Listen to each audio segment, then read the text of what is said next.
It's already all the way back.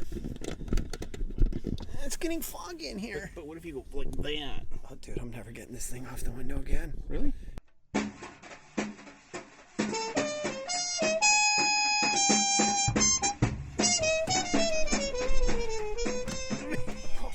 You can move the seat back, man. Oh,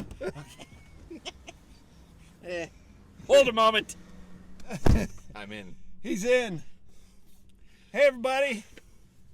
This is John Ruff, a.k.a. Ruff Tips. Yeah, the one and only. Hi, kids. Well loved in the YouTube community. So this is the first installment of, what are we calling it? We got ADD. Is that better? Yeah. It is better. I don't have jumper. I got jumper cables. That's okay. We'll be all right. Yeah. So we're going to call this In Between the Sets. Not In Between the Sheets. That's something else. In Between the Sets. We're going to talk trumpet. In between the sets of our gigs. Absolutely. Because that's what we do anyway. What are we doing today, John? What gig do we have today? We've got a fun gig. It's a birthday party, and Where are we? we're in San Bruno, and we're at the American Legion Hall, I believe it's called. Yes. And what's awesome is the stage is only a little bit bigger than this car. That's right.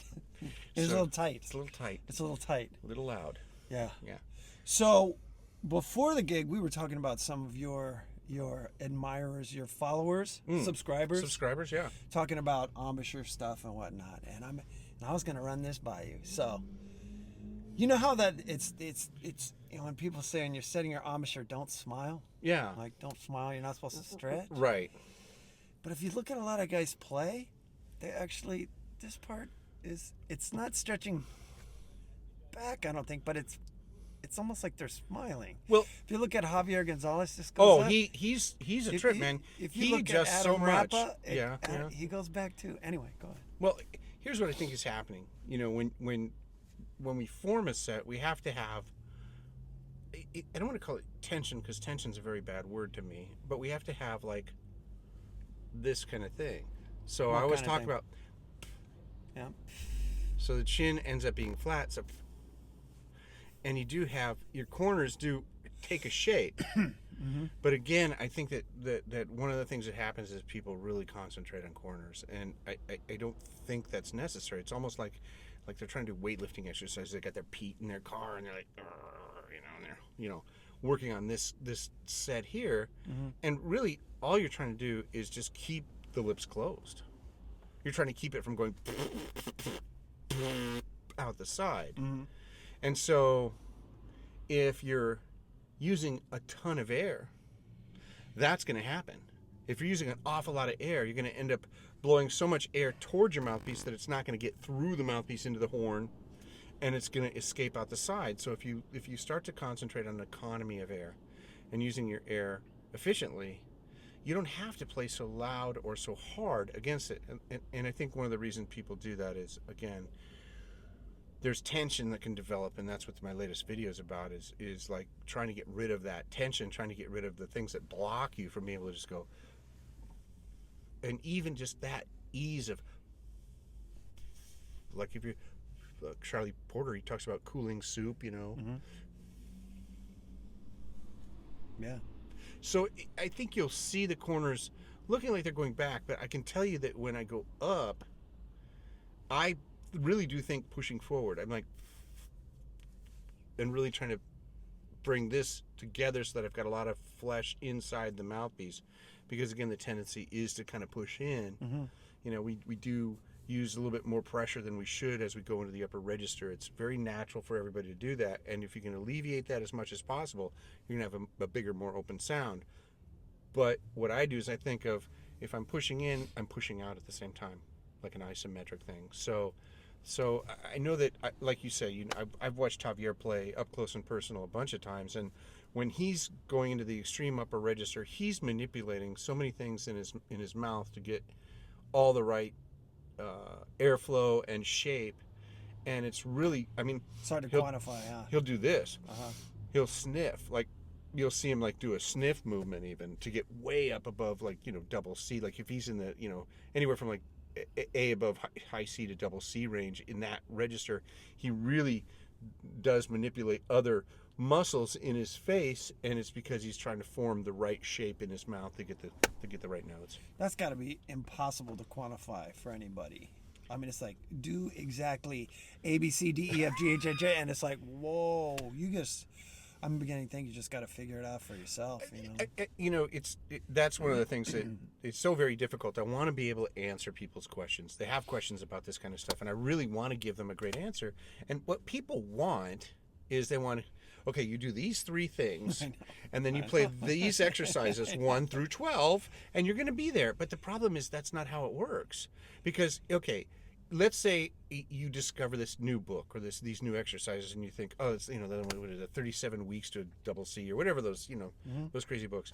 There's great stuff in those books, but if you approach those books the same way you've approached everything and expect the book to take you where you haven't been, it's not going to work. It's how you are playing that is more important than what you're playing. I mean, that's really a huge piece of the equation. It's the definition of insanity. Keep doing it the same way, you're going to get the same results. Right. So something has to change. If you like you were mentioning the Irons book, right? Was it 27 groups? Yeah. Yeah. Right. Mm-hmm. So you're gonna hit a ceiling, whatever it is. Sure. An A above the staff, a high C, a D, whatever. Eventually, it's gonna stop. Right. Right. And then at that point, you have to ask yourself, right, now what? I'm playing this way, it's not working. Right. Day after day, week after week, month after month. Something has to change. Right. What are some of the things you can do to take that next step? I mean, it's people to go, oh, just blow more air. And it's absolutely not that. There's like several things that I would try. The first thing I would try is backing off. Actually trying to play these notes very small and light. You mean volume-wise? Volume-wise. Yeah. Volume-wise, because when you do that, you're going to blow less air. Because, again, our biggest enemy, everybody wants to... More air. And it's air support is really the key and how you're directing it. So, but not volume. Not the amount of air. Not... Right. But... Because you're blowing the aperture open. And this is one of the problems. Let me try and grab 2 things here.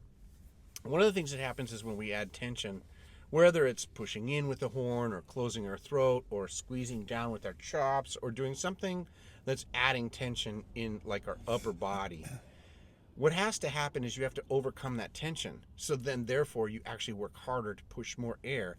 And what the problem is the chops then have to be blown open again. But if you're relaxed and not... Relax where though? Upper body. Okay. The diaphragm or the abs or the intercostals or whatever, that has to work. And I always talk about like yelling or coughing. That shows you how to. That's what's engaging, and that has to engage to create compression or the air pressure needed as we go up to overcome the pressure from the actual starting the note, the actual exciting the pitch in the horn. Right. So the reason it feels like we need more air is because we actually need more air pressure, if you will. You need to be able to get those lips to vibrate, and the key is to learn how to get them to vibrate with the least amount of air. Right. And that's Jim Manley talks about that. But a great exercise. There's 2 things. So back off, play softer, and try and play those notes just relaxed and soft. And once you get control of them soft, then you can start adding a little bit more volume and seeing if you can get it to stay under control and maintain, a solid sound and hold on to those notes where they sit. Because a lot of it's about slotting. We can't find the notes because they're not sitting in a place that we can feel them, like everything below it. Right. So then the next thing is, I always love this Bobby Shoes spitting seeds, and it's that. And you can do that in the horn. I've got a couple demonstrations in a couple places. Scott Engelbright on my video channel. Scotty, he's doing that. He's going dot, beep. Oh, the double dot, G thing. Yeah. Beep. Yeah. And he's just sitting there doing it. And it's Scott. He's just doing it like mechanically forever. And I just start cracking up filming it. But it's such a great example that in that beep, you're actually not using any of the air support mechanism down here. You're just. It's just this. It's mouth compression. It's just mouth compression. Yeah. It's just and it shows you that yes, you can produce a note extremely high. So then you spit the seed, then spit the seed and add air behind it. And see if you can get that note to be a little bit longer than the spit itself. And the thing is, it's like if you can touch that note once, if you can just touch that thing once, you can touch it again. You just have to figure out how you did it. Right. A great example of this is Stefan. Stefan Kuhn came back from a 2-month tour with Tommy Igoe. Right. And he's like, I discovered something. Uh-huh. And there he was. He could play a double C. All of a sudden, it was like he actually could play a double C. It's like, what the heck was that? You know? Right. And what's weird is when you discover it, it's almost like, holy crap, that was actually easy. Right. And I know people are like, you know, but easy for you. Yeah, sure. You know, but it's like but it's weird. It's easy and it's not easy. I mean, Right. it doesn't feel like I'm playing harder to play a double C than I am a high G. You know, the high G is almost more work in a weird way. Right. But the control I need for the double C is so much greater. Right. But it's like the control mechanism makes it so that when it's correct, it's not like it's hard to do. It's the strangest thing. And that's what Stefan just like, he discovered it. He was like, holy cow. And now, you know, he's like, what, 50? And he's like, look what I just found out when I'm 50. This process is not like tomorrow I'm going to have it. Right. It is a process of discovery. And try different things, you know? And it's not really about the weightlifting thing. Like, you know, after I do so many reps of, you know, this, I'll have strength in my chops to hit a double C or a loud G or whatever. Well, what the repetition is, really, for me, it's muscle memory, it's coordination, it's the motion, it's making that motion work every time. It's like if you're a pitcher, you're going to pitch and work on the motion of the throw. And if you're talking about endurance, running is a great thing. Right. The first thing that runners, like distance runners, are going to talk about is their breathing pattern. Right. Is getting that breathing so that it's just super relaxed. Well, there's a big key to us. You know, using your air in a way that is the most efficient is what's key here. And so, I mean, and I know this is what makes it so difficult. It's like, you know, it's just use your air efficient. Next question. You know, got it. Done. You know, so the problem is, you know, how do you do that? And this is, I'm going to go back to the Irons book now. This is why I really love the Irons book. I know a lot of guys use Schlossberg. It's a great book. That's fantastic. But when I'm really isolating this thing, I think that lip flexibilities are super key. And what I love about the Irons book is that those first exercises are built for you to be patient. They're built for you to really learn those mechanics, and you do those repeats like do wee ooh wee ooh wee ooh wee ooh wah. Okay, that teaches you control. Right. Rafael Mendez talks about breath control. And that whole concept of play it further. So with the irons, what you do is you slow the tempo down. Now I've got it at this tempo. Slow it down. I have a video on, you know, how we use air. And in there I show that when you're in the lower register, it just blows. It just comes out. It naturally, the physics of it, you just exhaust a lot of air. So in that book, it's a great book to learn how to control your air in that lower register while playing very relaxed. And then the other thing is, if you're having trouble going like do and getting to that note, well, just scoop. Let the scoop happen, because as you try to go up, eventually it's going to click to the next note because of the slot. So do, and then getting back down. If you have trouble getting back down, go ahead and go do, and let it be sloppy for a little bit. And then when you start to feel the click of the slot, and that's where the note wants to naturally sit, you can go, okay, oh, I see what's happening. And then you speed it up, so it's ooh, and then eventually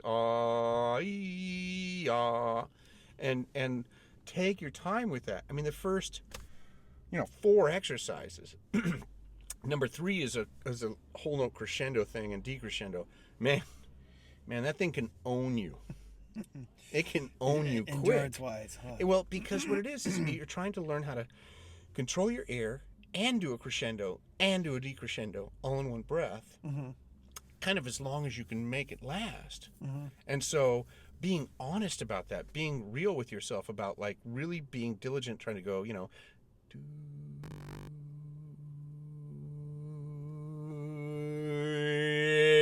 and really get that crescendo and then have the air to then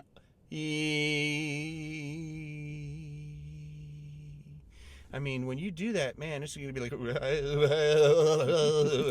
going to find out that it's really difficult to have that slow, long crescendo and the control of your air and then the decrescendo. It's real. And that's why I like that book, because if you really approach that book the way it's meant, you're learning the mechanics, and then you're learning breath control, and then you're also learning, what was the third one? You had it. I had it. You had it. Mechanics, breath control. Tongue level? He's reaching. I'm He's reaching.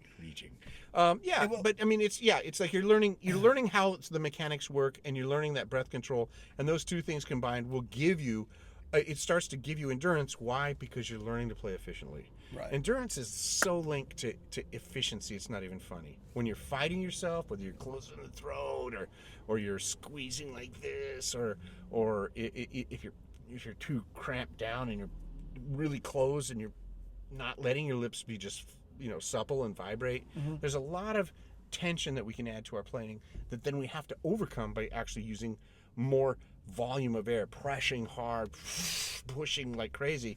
And this is where I always recommend if you're really searching up in the upper register, back off. Just back off the air, back off the volume, and play like you're playing a piccolo trumpet. Yeah. And see what you can do with those notes up there. So see if you can find them soft and then go from there. Absolutely. So I had a question for you. You had mentioned in one of your videos, I think it was a couple of videos back, I don't know, you were talking about your lower jaw, I think, or something. Yeah, it is. It's like 3 videos back. So yeah. And you said, I don't play the upper register with my lips.